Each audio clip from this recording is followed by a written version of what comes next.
Navbahor choyxonamizdan bitta sizlarga yana obzor. Ham krugovoyga xonalar qilingan. Mana qishlam kelyapti. Hozir mana bu choyxonamizning qozonlari mana bu. O'zi assalomu alaykum. Shamsin aka yaxshimisiz? Charchamayapsizmi? Mana Navbahor choyxonamiz C kvartaldagi qozonlar.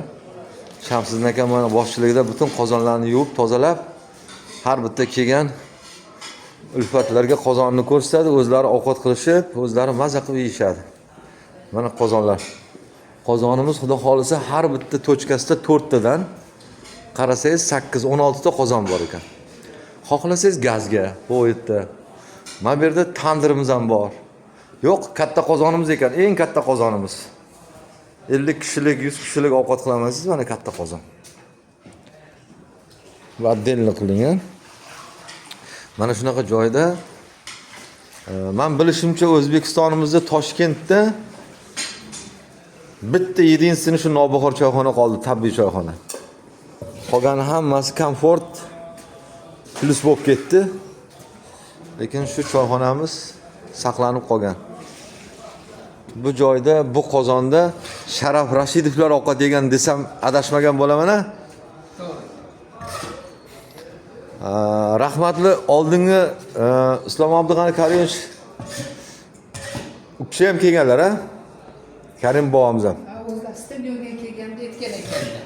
Stadion kelganda aytganlar, a? Keyin ko'prikni qurib ochayotganda. Ko'prikni ochayotganda. Shu choyxonaga kelgan bormi deb so'ragan, a? Turibdimi deb. Ha. Shunaqa joylar, shunaqa gaplar.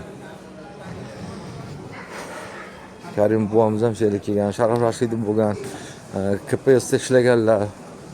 O'sha payti butun kattalar hammasi kelib, mana shu dala bo'lgan, dalaning o'rtasida mana shu dala shipon deb aytilganda, lekin hozir bu Navbahor choyxonaga aylanib ketdi.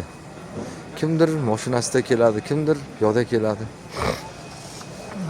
Qisqasi mana bitta ajdana zal o'tirib, albatta siz kelishingiz oldin yozdirib ketishingiz kerak. Joylar bo'lmaydi, joy yozdirib qo'yish kerak. Va sizlarga yana qaytamiz shu shashlikka. Mana shashlikni tayyorlab, pishirib bo'pti mana bu yigit Azamat ukamiz mana. Kelingizlar. Instagram podpischiklar, mana shu Azamatga like bosib qo'ying.